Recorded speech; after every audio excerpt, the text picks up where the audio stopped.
وحيد والدكتورة دكمارا وأنا داديو من الجي ماري Global Monitoring Report for Education. Dakmara, she's very known in the region. She's from UNESCO Beirut. Fatima, ترجم شغال. ترجم. يعني كويس يا محمد. 5 دقائق وحنبدأ إن شاء الله. أخ محمد بس ترجم مع الدكتور بس نجرب الله يرضى عليك. لا سنبدأ بعد 5 دقائق إن شاء الله. نحن نرحب بالجميع طبعا. موجود كل العروض موجودة باللغة العربية واللغة الإنجليزية موجودة على الموقع. تم رفعها على الموقع بإمكانكم تنزلوها.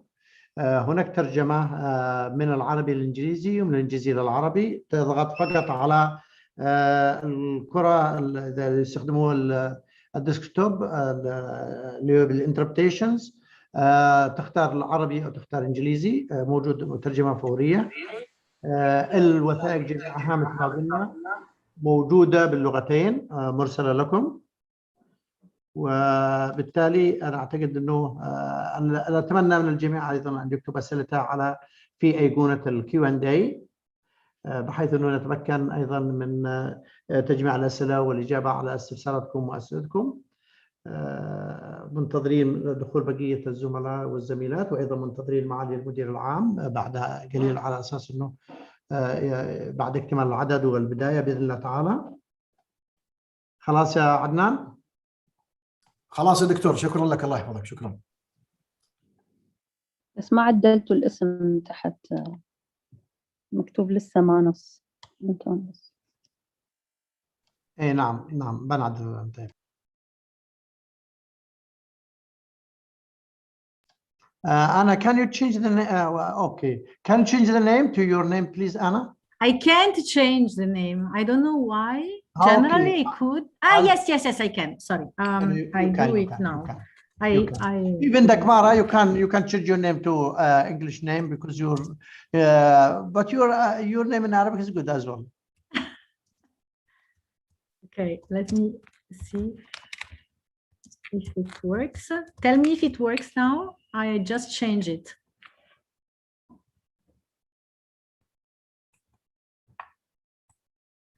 Can you see it?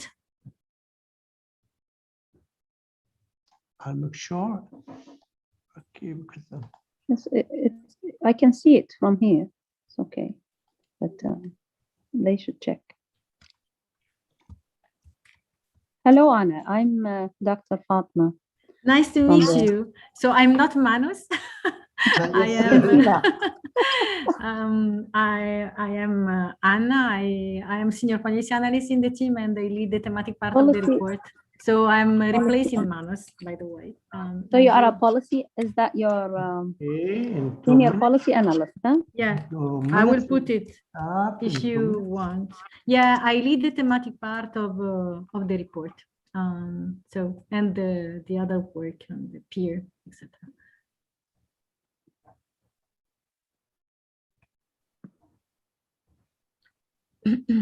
Okay, we will start now. بسم الله الرحمن الرحيم. نرحب بالجميع من كل أقطار الوطن العربي ومن دول الخليج على وجه الخصوص. نرحب بكل الضيوف. وحتى نبدأ مثل ما تكلمت في البداية، لدينا أرسلنا جميع الوثائق باللغتين العربية والإنجليزية، وأيضا هناك ترجمة من العربي للإنجليزي والإنجليزي للعربي، ترجمة فورية. أرجو استخدام أيقونة السؤال والأسئلة لكي نتمكن من رصد كل الأسئلة التي تسألونها حتى نكسب الوقت. دائما أنا أرحب بكم، لكن اليوم عندنا ضيف، يعني ليس ضيف، هو صاحب البيت وصاحب المكان، معالي الدكتور عبد الرحمن العاصمي، مدير عام مكتب التربية العربي لدول الخليج. معاليك تفضل.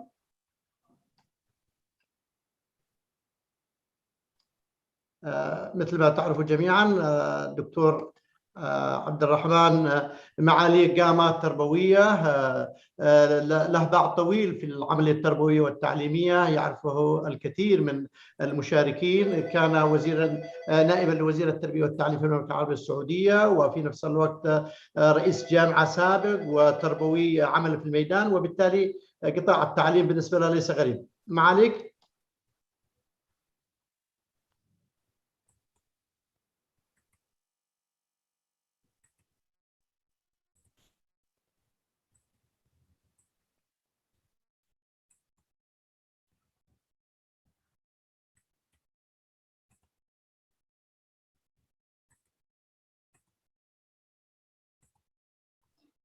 فقط في بالرابط المعالي بيدخل في الرابط الآن لو سمحت، بس دقيقة واحدة.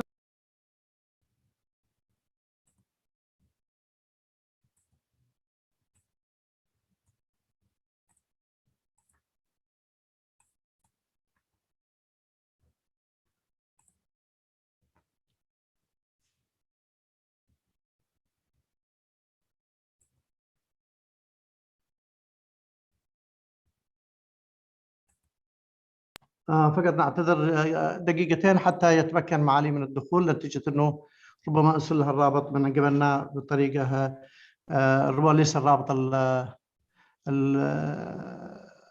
الخاص بمعالي.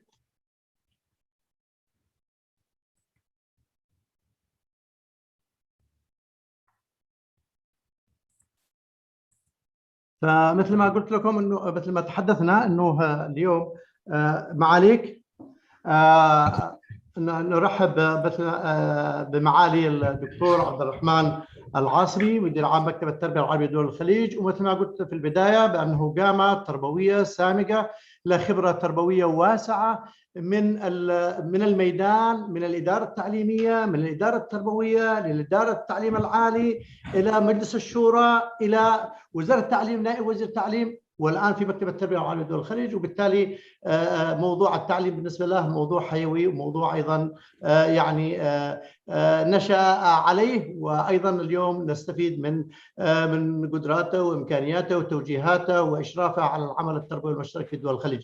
نرحب معاليك، تفضل معاليك. بسم الله الرحمن الرحيم، الحمد لله والصلاة والسلام على رسول الله. أسعد الله مساءكم جميعا. الشكر والتقدير لمعالي أخي وزميلي الدكتور عبد السلام الجوفي على ترتيب وتنظيم ومثل هذه اللقاءات.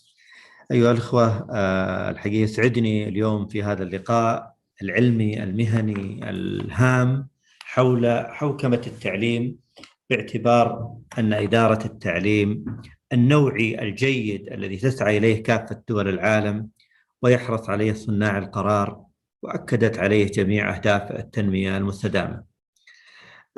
كما تعلمون جميعا أنه هذا اللقاء يأتي ضمن برامج ونشاطات مكتب التربية العربي لدول الخليج للمساهمة في دعم الأنظمة التعليمية والممارسات المثلى والارتقاء الحقيقة بجودتها. يسعدني في هذا اليوم وباسمكم جميعا أيها الحضور الكريم أن أرحب بالسيدة أنا داديو، الخبيرة في تقرير الرصد العالمي، الذي تشاركنا اليوم نيابة عن مدير تقرير الرصد العالمي للتعليم السيد مانوس، الذي تعذر حضوره في آخر اللحظات لظروف طارئة. والدكتورة أنا داديو من الخبيرات المتمكنات في هذا المجال، ونسعد بمشاركتها اليوم معنا في هذا اللقاء. كذلك أرحب بالسيدة داجمار راجو جيسكو، الأخصائية في مكتب اليونسكو في بيروت، للحديث أيضا عن حوكمة التعليم وإدارة الممارسات التعليمية. كما يسعدني الحقيقة أيضا مشاركة الزميلة الدكتورة فاطمة المعاضيد رئيسة الجلسة، والتي سوف تدير الحوار هذا اليوم. الشكر موصول لكافة الزملاء الحضور الذين يشاركوننا اليوم في هذا اللقاء العلمي المهني التربوي. أكرر الحقيقة الترحيب بالجميع، متمنيا إن شاء الله أن يكون هذا اللقاء مفيدا ومجديا ومثمرا، وينتج عنه الحقيقة توصيات تخدمنا جميعا في المجال التربوي وفي المجال المهني في كافة الدول، متمنيا إن شاء الله للمتحدثين وللحضور كل الاستفادة وكل التوفيق. شكرا لك معالي الدكتور، شكرا للزملاء. دكتور فاطمة. السلام عليكم ورحمة الله وبركاته. I would like to extend my gratitude also to Dr. Abdussalam Al-Jofi from the Arab Bureau of Education of the Gulf States and to the director of the Bureau as well for inviting me to convene this session. We have two special speakers today who will discuss different aspects of governance in relation to education from different viewpoints. Dr. Dakmara Georgescu, who's an education program specialist at the UNESCO office in Beirut, and Dr. Anna Dadio, who's also a senior policy analyst at the Global Education Monitoring Report. And just if you allow me a very short introduction, that is, governance is somewhat a new concept to education, viewed as a bridge between educational institutes' visions and their actual practice, with concepts such as accountability, transparency, and different stakeholders' responsibilities coming into the discussion.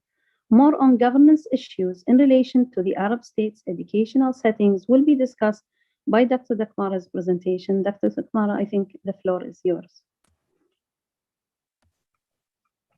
I have to unmute myself. Thank you so much. Shukran. Just 1 second to actually share the screen. Share the screen and then go to my presentation, but why I cannot see it? Just a second.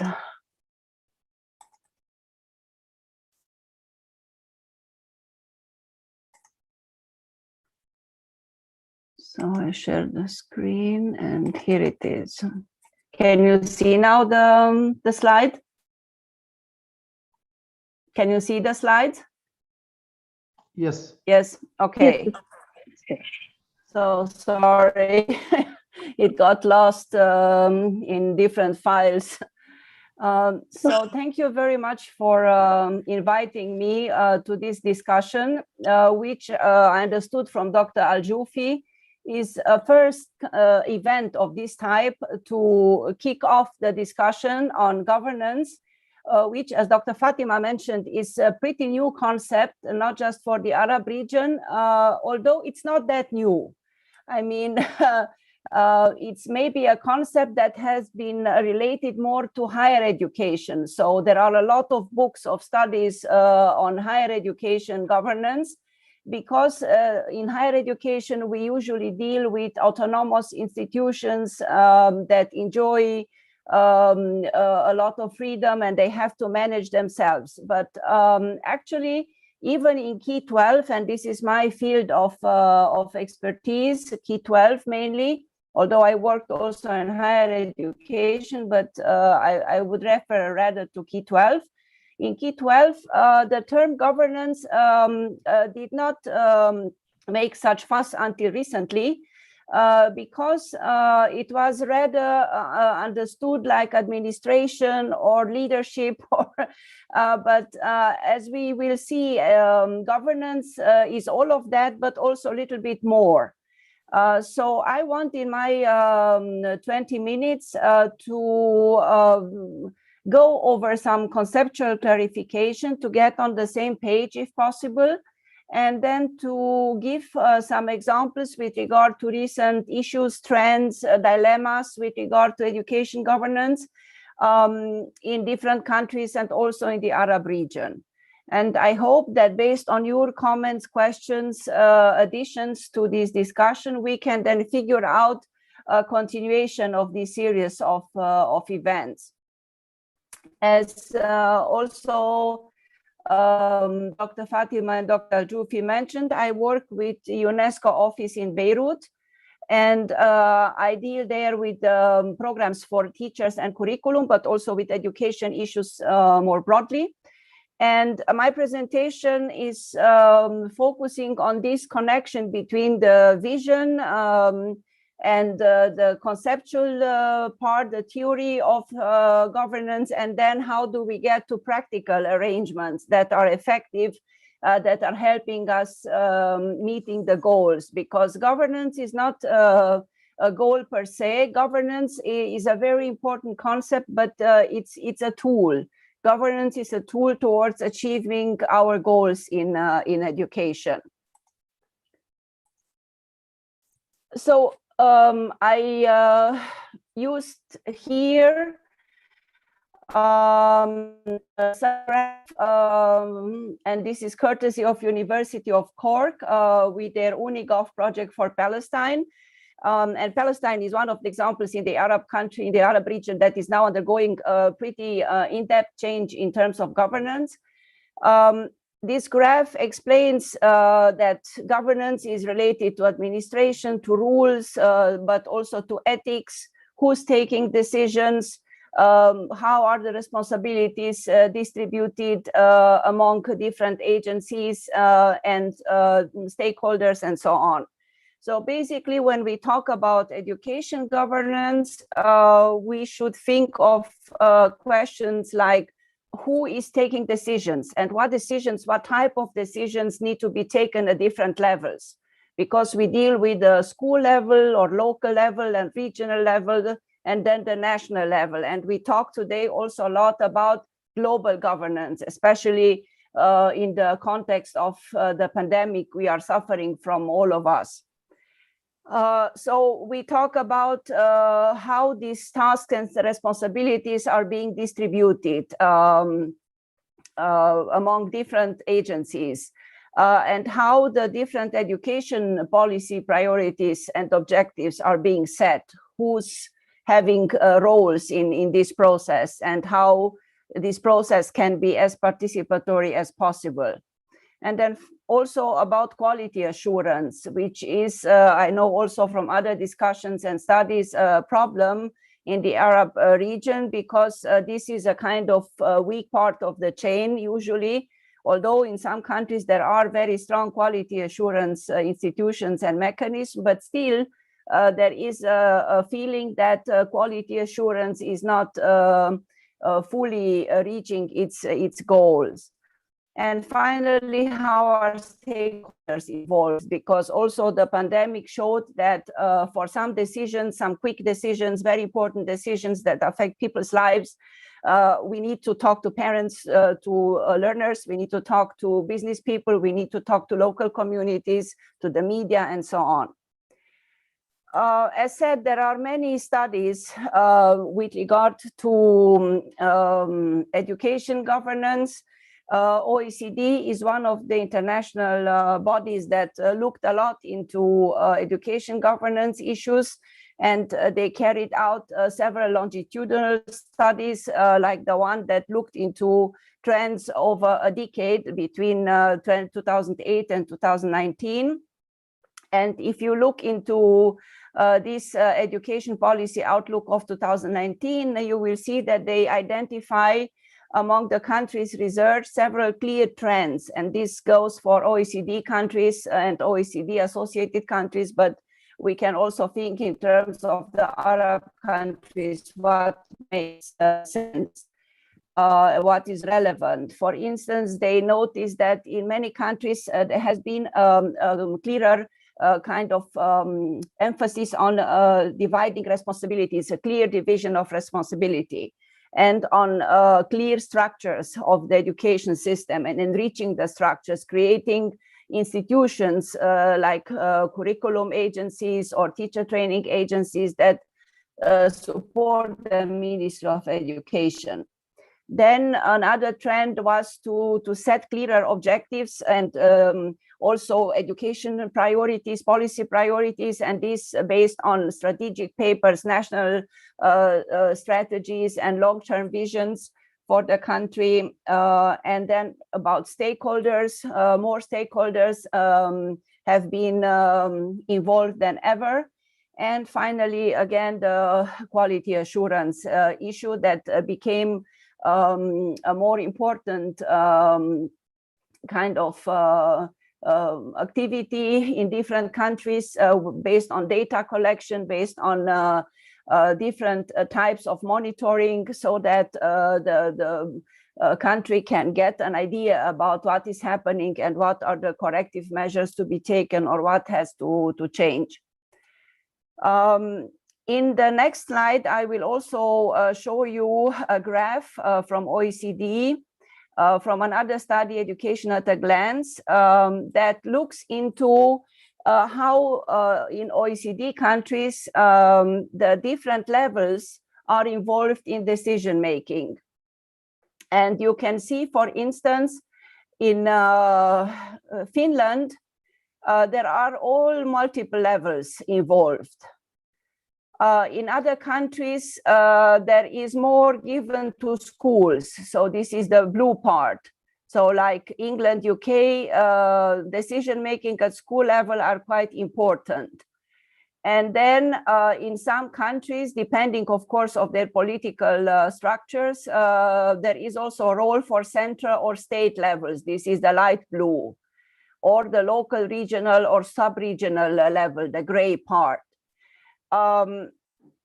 However, what we can see, despite the differences, is that schools tend to get a more important role. So there is a clear trend to schools to be given a more important role, a more important place in decision making, but also the fact that in different countries and in different proportions, different levels are being involved. And this will be one also of my conclusions in this presentation, to focus on the fact that this seems a pretty good model, especially in times of crisis like we are witnessing today, to involve multiple agencies, to develop strategies of decision-making that are flexible, that are multi-partner bodies. For instance, the Ministry of Education in some situations could not take decisions alone about schools and school opening or closing. It had to discuss with the Ministry of Health, with the Ministry of Family sometimes, with other bodies, with NGOs, with parents associations and students associations. So, and this model of multiple layers involved in decision making seems to be a trend and seems to be quite successful. So for those interested in education governance, again, there are a lot of books, there is a lot of literature to be browsed through. This is also an OECD study on education governance in action, and also a lot of books on higher education, because, as I said, education governance was by tradition associated rather with discussions about higher education. About higher education, you will find also articles, very interesting perspectives on higher education government in the Arab states, including, let's say, different perspectives, because there is no agreement very often about the best models. And I'm afraid there is no recipe about governance, but people have to think about their goals and about their context, and then to figure out what mechanisms of decision-making, of distributing responsibilities, of accountability will make sense and will be more effective. And my colleague from GRM, she will focus a lot on accountability, so I will not insist on that. I also want, ahead of her presentation, to show what UNESCO is doing in terms of education governance. My colleague, she will talk extensively about the GMR reports, the Global Education Monitoring reports. During the EFA times, one report focused extensively on the role of governments in ensuring equity and actually dealing with inequalities and overcoming education inequalities. And a more recent GMR report of 2017-18 is looking into accountability in education, because it's not just enough to decide who's taking decisions and what kind of decisions, but also how these different decision-making bodies become accountable. And what does that mean, to be accountable? In my country, my home country, Romania, we even did not have a term for accountability. We had a term that wanted to say you are responsible. But, and even now we use, if we want to use accountability in our language, we say accountability. And then people know that this means it's more than to be responsible for something. I also don't want to take much of my colleagues' time, and just to mention that these reports, you will find a wealth of information. For instance, in the report of 2009, there is a presentation about how Arab countries are dealing with reaching the EFA goals.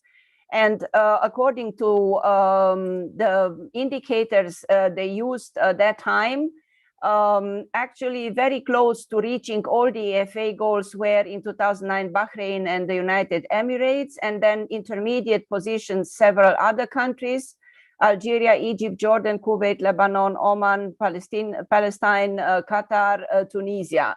And then quite far from EFA, Djibouti, Iraq, Mauritania, Yemen, most of them countries in conflict.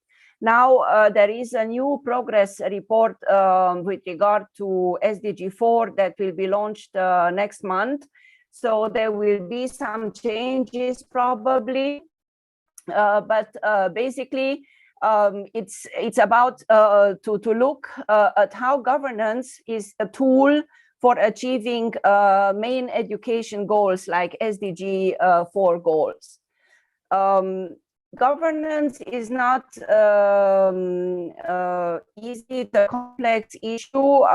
Sometimes good kind of decisions or decisions taken with good intentions, they lead to side effects. For instance, the choice of schools. In some places, this is a big debate, but is there really a choice for learners, or are there other factors that hinder learners to get the good schools? Yes, I'm finishing. Just one more slide. And then also there are many discussions about the different tensions between public-private and between the kind of decision-making that is centralized and decision-making that is more decentralized. And in some countries recently, there is a move back towards centralization, sort of centralization. For instance, in Canada, while the system got decentralized in different ways, now they think some re-centralization would make sense, and during the discussion part. And my final slide is really about these dilemmas and tensions, because again, there are no recipes, I think, whether we should have more private schools or more public schools, or centralization versus decentralization. I think all these decisions with regard to the nature of governance have to be customized to local circumstances and to the main objectives of the system, and also resources of the system. In my country, for instance, in the 90s, we tried to decentralize quite a lot, but we didn't have the finances to support schools, and it was quite chaotic at that time, at least at the beginning. And finally, I want to make a point with regard to new technologies, and I'm sure my colleague will also refer to, because the new technologies, they help a lot in creating the space for participatory governance, for what we call horizontal leadership, for involving partners. Thank you very much. Thank you, Dr. Dakhmara, for this extensive, interesting, and informative discussion. I think you pointed out the main issues of governance as a tool. Now, our second speaker, Anna Dadio, will discuss the design and implementation of accountability in education, especially in relation to SDG 4 and the collective responsibility to reach it. Anna, please begin your presentation. Thanks a lot, and bear with me the time I share my presentation. I hope you can see it. So Yes. first of all, I would like to thank you for the invitation of the GEM report. So I am Anna Dadio. I am a senior policy analyst in the Global Education Monitoring Report team, where I lead the thematic part of the report. Just a few words on the GEM report. The GEM report is a report that has received the official mandate in 2015 to monitor progress of SDG 4 in the Agenda 2030 and of others SDG that matter for SDG 4. At the same time, it has also another mandate that is more qualitative in a sense that concern the accountability itself. In fact, how to look at implementation of strategies and how to bring to hold partners and actors in education to account. And as you may know, we have an advisory board that is very important for the report. We just had the meeting, and the Arab Bureau of Education for the Gulf States is a member of our advisory board, and I would like to thank them for that. The presentation of today, it's about accountability, which the Global Education Monitoring Report has analyzed in depth, as it was just said by the previous speaker. After all, as I told, one of the purposes of the Global Education Monitoring Report is to hold partners to account for fulfilling the commitments they signed up in 2015.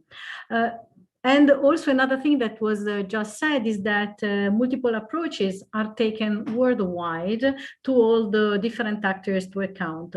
But a greater emphasis on accountability in recent years has spread from businesses to government and from other sectors to education, where it has been fueled by other trends that are very important. First of all, a rapid expansion of education system, which calls even more in the current situation for tighter management and adherence to rules, decentralization, which increases local controls, but also calls on central government to maintain responsibility for monitoring and regulation. And another trend has been dissatisfaction with public education, which in some countries has called for giving more chance to parents to choose schools, and also for education market to be created. And another trend finally is the increasing availability of information, which increase and encourage citizens to demand more transparency. Accountability can really help to show who is responsible for what and how problems can be fixed. But before going into the details of what accountability is and why it matters for education, I think it's important to share a few truths from the outset about effective accountability. Ambitious education outcomes, such as those that are outlined and highlighted in SDG 4, rely on multiple actors, from government right down to students, fulfilling of their shared responsibilities. But it is important to say that while responsibilities are shared, accountability is not. It is connected, and it should be connected to single actors who are held to account for their individual or institutional responsibilities. And at the same time, and this is something that the GEM report 2017-18 has highlighted, is that people should not be held accountable for outcomes that are beyond their control. For example, teachers cannot be solely blamed for low student test results, which we know very well rely on multiple factors. Finally, if accountability is to help to achieve SDG 4, flexible approaches are really needed, and accountability mechanism can be effective in some contexts for some aspect of education, and detrimental instead for others. So it's very important not to generalize and to keep really in mind what is the context. Accountability, however, as this is really crucial for the presentation of and discussion of today, matters enormously for improving education system. However, accountability for accountability's sake is really misdirected. And accountability should be understood as a means to an end, a tool in achieving SDG 4 targets, and not as a goal of education system in itself. And while it is true that everybody has a responsibility in education, accountability starts with governments.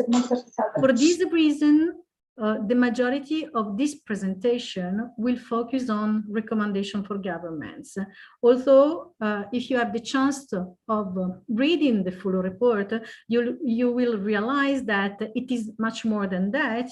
And there are entire chapters devoted to teachers, to schools, to parents and students, on private actors, and the international community.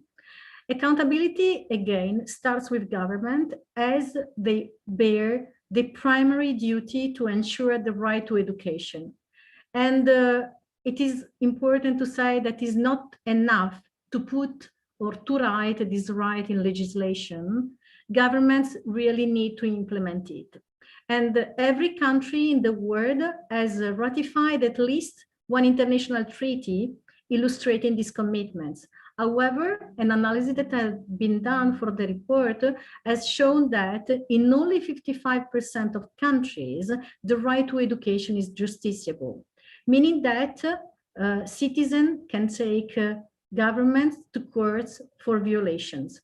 And in very few countries, these opportunities have been used. It is important to say here that then the civil society organization and the international community should lobby for the right to education to be made justiciable in national legal frameworks. This report, so this 2017 and 18 report, JAM report, has laid down a number of recommendations to help government to design and implement robust accountability system. First of all, governments must create the space for regular, meaningful engagement with all education actors. And this is necessary really to build trust and a shared understanding of their respective responsibility. For example, in Brazil, over 3 million of people participated in a consultation on the National Education Plan. But around the world, over 60% of teacher unions were never or very rarely consulted on the development of teaching materials. So let's go back again to the issue of you cannot really blame actors when their actions are not solely under their control. And government should strengthen the role of formal representative institutions such as parliament by promoting the processes and building their capacity.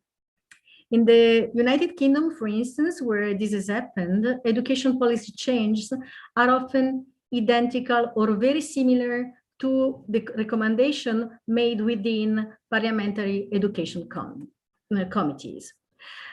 The second recommendation is about developing credible education plans and transparent budget. This means that a credible education plan with clear line of responsibility is really the basis for accountability. Again, we cannot hold people accountable if we don't know what they are responsible for. In addition, resources are needed. Resources to implement the plan should be allocated through transparent budget that can be fully tracked. Where budget are not transparent or sufficiently transparent, or where those that should scrutinize them do not have the skills to do so, the role of civil society has been important. In Chile and the Republic of Korea, for instance, citizens make suggestions online for areas that need the auditor's attention. Finally, government should produce a publicly available national monitoring report that covers all levels of education and analyze progress against national education plans and budget. Yet, analysis from the JAM report has shown that since 2010, only 1 in 2 countries have produced a national monitoring report, and only 1 in 6 have done so annually. The other recommendation concern laws. In fact, laws and regulations are the backbone of a well-functioning state. But these are often absent. For example, the JAM report research for this report has shown that in almost half of the countries surveyed, there were no regulation on class size.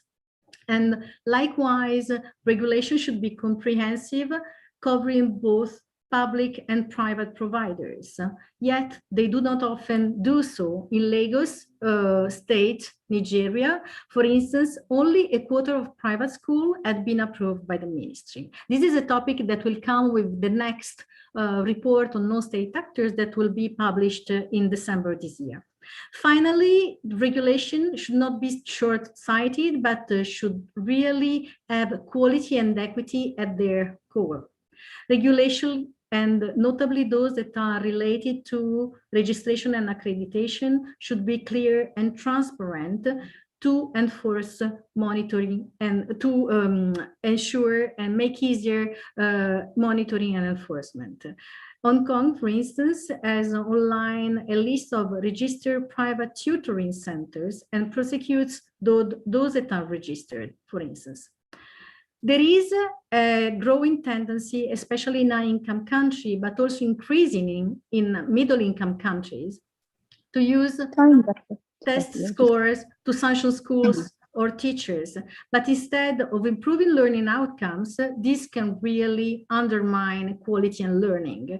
Of 11 countries with such system that has participated in PISA from 2003 to 2015, 5 saw some increases in learning, while 6 saw it fall. And in this respect, the JAM report recommended that the government avoid punitive accountability for teachers and schools, especially those that are based on narrow performance measures, because this promotes unhealthy competition, narrows the curriculum, and encourages teaching to the test, among others. It can also demotivate teachers and put weaker students at disadvantage. And a somewhat similar approach is to promote a market-based system, which are supposed to motivate schools to counteract parental pressure to move their children elsewhere. However, and this is another topic that will be dealt with the new JAM report, school choice lead to segregation. And the competitive pressure may put the disadvantaged parents and schools at segregating and reinforcing inequalities. And while targeted vouchers in some countries have helped overcome some of the constraints I have just highlighted, in other cases, what happens in reality is that schools simply increase their fees. Governments need also to allow for a democratic voice, protect media freedom, and set up independent institutions to voice complaints by the citizens. The media is really a vital partner because it helps putting pressure on government. For instance, they publish investigative stories that expose corruption, or they can channel interesting research results and analysis. And in other parts of the world, they also provide information to people that have limited access to this information. Ombudsmen, for instance, who have been influential in promoting the right to education, for example, in Latin America, must also remain independent to be effective as channels for citizens to voice their complaints. Regardless of design, if governments and other key stakeholders lack information, resource and capacity, accountability is very hard to implement. Mind the time, please. Yes, and so just to conclude with some concluding slides, government should invest in information, but the kind of information that improve understanding of the education strengths and weaknesses. And we must be judicious in the data we select, we collect, and the use we make of it. Adequate finance should be provided to fund the education system. Government should spend at least 4% of GDP on education or allocate 15% of total government expenditure, but 1 in 4 countries did not reach this benchmark. Finally, it's important to support capacity, to be supported to be capacity, and set up strong institution to detect and deter corruption in education. But as we said, it is not just about government. There are other actors that matters, and everyone has a role to play in improving education. I mentioned before that accountability for achievement of international goals. Let me refer briefly to a concrete example. Accountability has been explicitly mentioned in the framework of action for action 2015 in Article 28, which called on countries to establish appropriate intermediate benchmarks for the SDG indicators, seeing them indispensable for addressing the accountability deficit associated with longer-term targets. However, this commitment is yet to be achieved. And at the similarly, the declaration of the Global Education Meeting in 2020 called on UNESCO and its partner to accelerate the progress and propose a relevant and realistic benchmark of key SDG indicators. And so in this respect, the JAM report and UIS have been working to implement the decision of the Technical Cooperation Group on SDG 4 indicators that decided on 7 indicators to be benchmarked. That this, you can see it on the right of the slides. And to conclude, I would say that it's important to take into account that the process is made by 2 components, the technical process and the political process, and that setting benchmarks as requested by the framework for action cannot be done at the global level, given the very large differences in starting points between countries. And this political process has 2 key points in 2021. Next month, a series of regional organizations in Asia and the Pacific, Africa, Europe, Central America, and Caribbean will endorse minimal regional benchmark. And the Arab states are also expected to endorse regional benchmark at a ministerial meeting on July 2021 under a process facilitated by UNESCO Beirut Regional Office. And ABEX has been a very active participant in the process.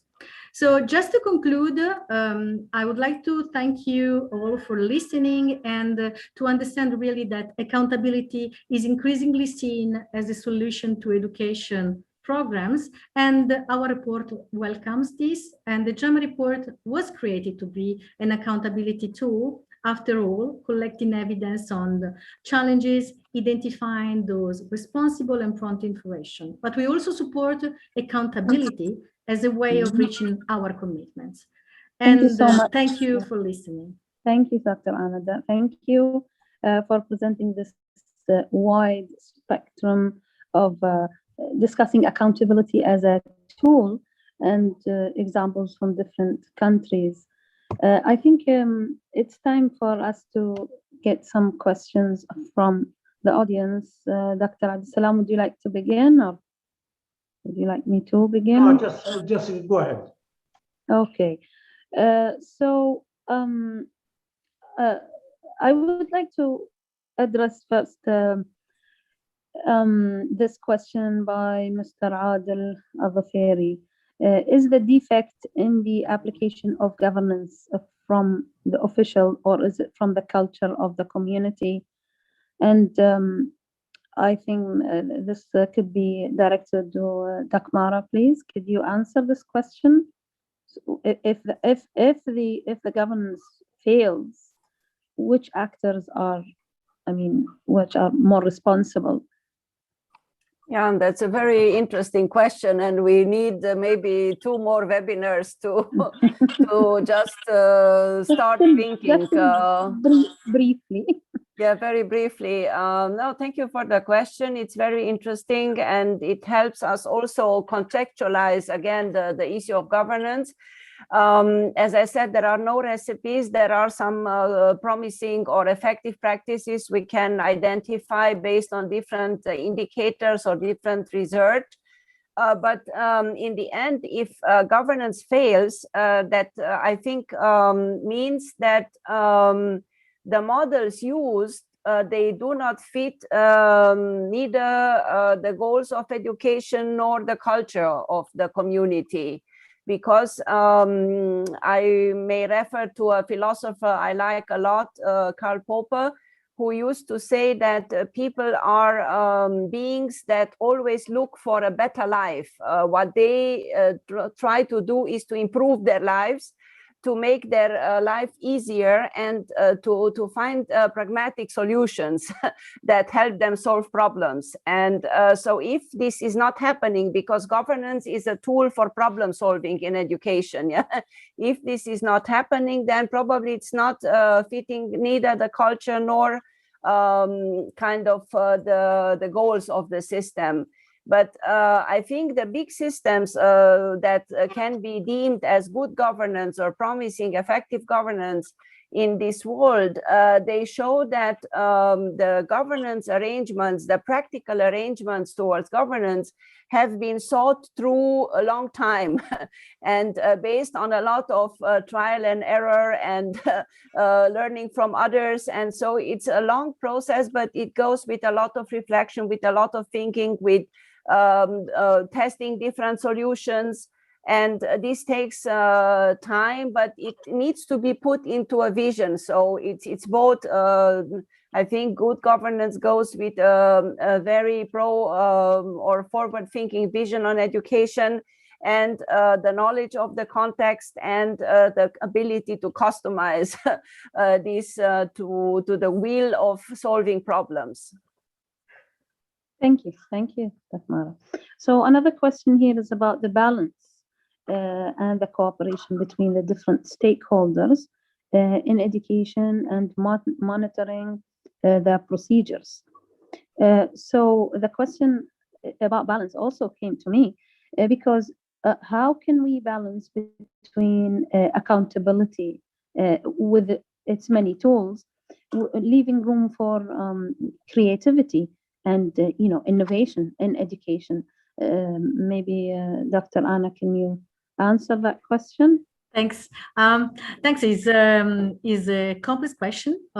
First of all, because as it was said, accountability does not mean one unique thing. In some countries, as we heard from the previous speaker, there is not even a definition of accountability. So, however, we know very well that it matters. And what is important is to have a sound framework in place. So as I was saying, the legislation and regulation are really the backbone of a well-functioning state.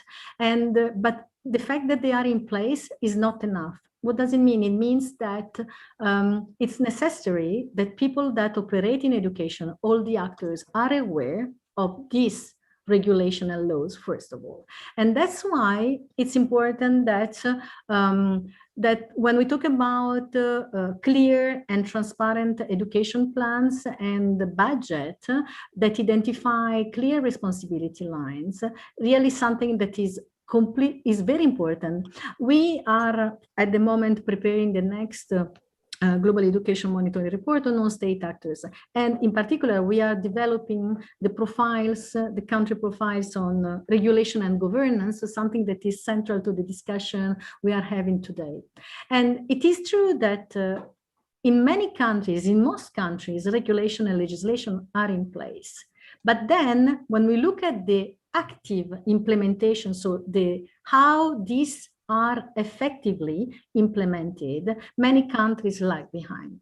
So it's very important. There is one example that I presented in Brazil. In fact, is the need of put all the actors to work together. When all the actors work together and share the information and share and know what's going on in the countries, and there are clear targets and objectives, these leave much more opportunities. The question of creativities is, I think I would say that I would use rather the term of flexibility.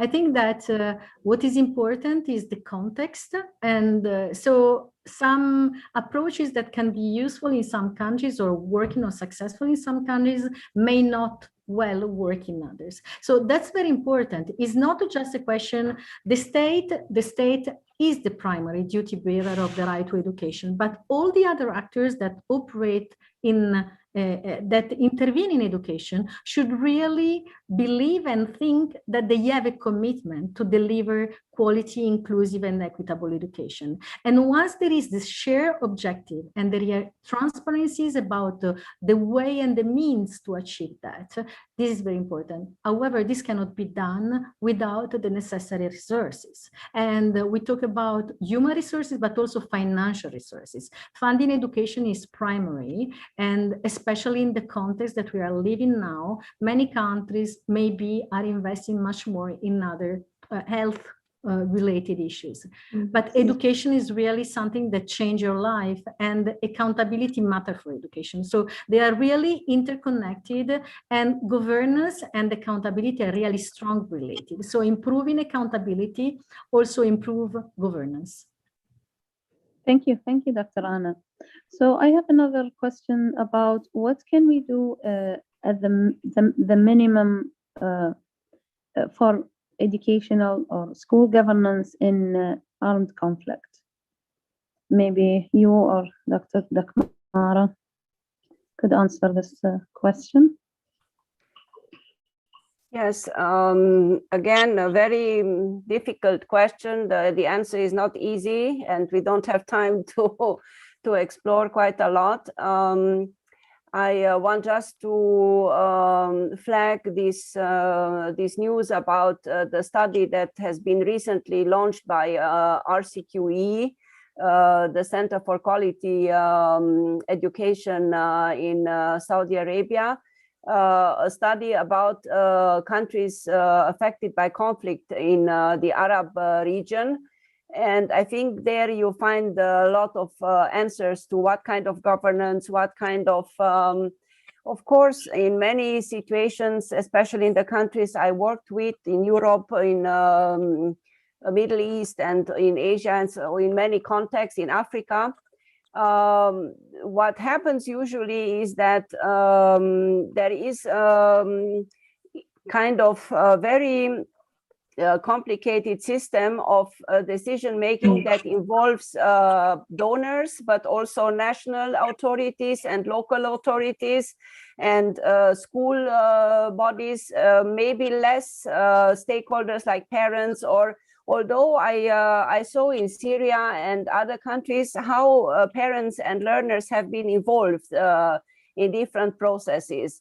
So I think even in conflict, it's possible to involve stakeholders, to have a local driven process of decision-making, although sometimes donors, they put their marks and they would pressure for some objectives.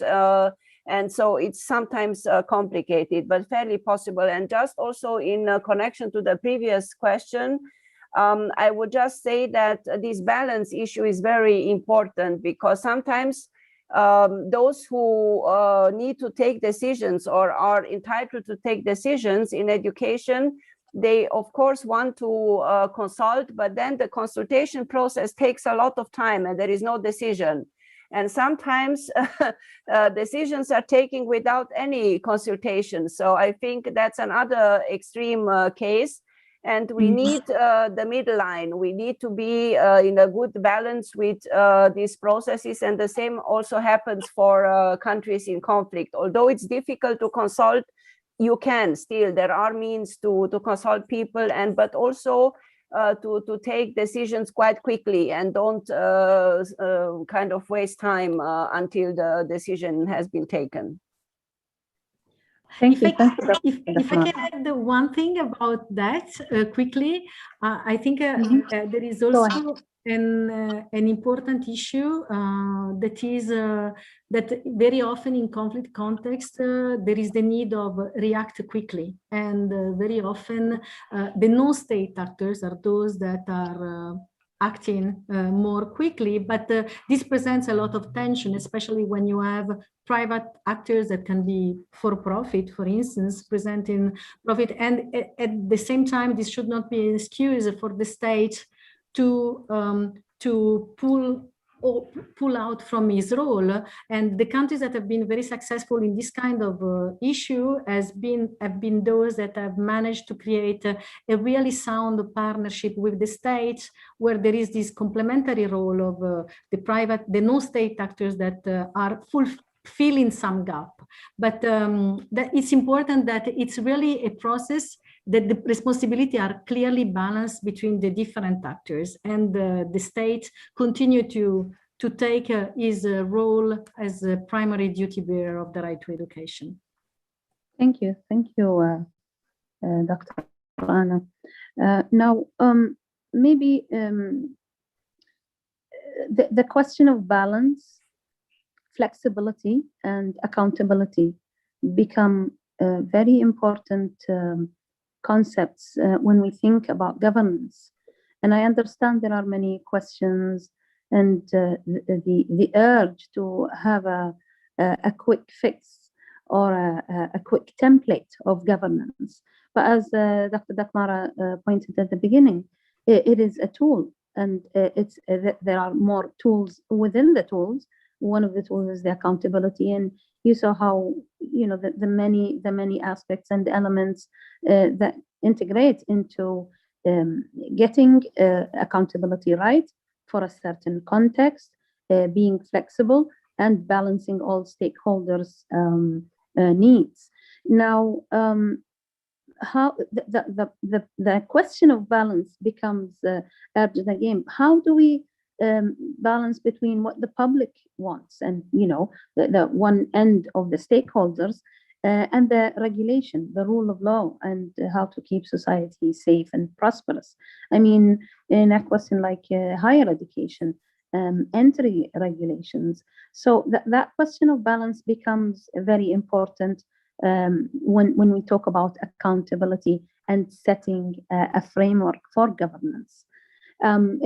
Mostly this is like a rhetorical question. It is indeed an intricate journey to pull together all aspects of governance in an hour's worth of discussion. We hope the session will produce and induce further conversations into the topic towards a well-balanced plan for all stakeholders responsible for education in the Arab world and beyond, and to reach their intended outcomes. Thank you to our speakers, and the mic is yours, Dr. Abdussalam. Thank you very much. شكرا جزيلا.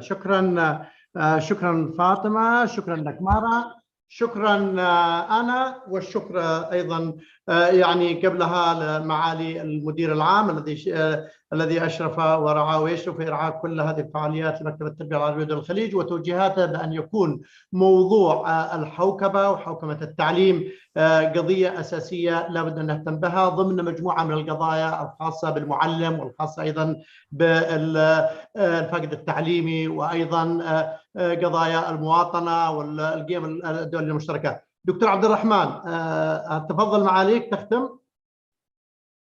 أبدا، الشكر الحقيقة للزملاء المتحدثين، والشكر لمديرة الجلسة، والشكر لك معالي الدكتور، والشكر لكل الزملاء الحقيقة والمهتمين الذين حضروا. أتمنى إن شاء الله أن يكون قد يعني حاولت هذه الورشة وهذا اللقاء أن يجيب على الكثير من الاستفسارات المتعلقة بحوكمة التعليم وضبط جودة ممارساته في الميدان التربوي. شكرا لكم جميعا، ونلتقي إن شاء الله في لقاءات قادمة بحول الله. شكرا معاليك، شكرا جزيلا. شكرا أنا. You are on time. شكرا دكمارة يعني for your time. شكرا فاطمة.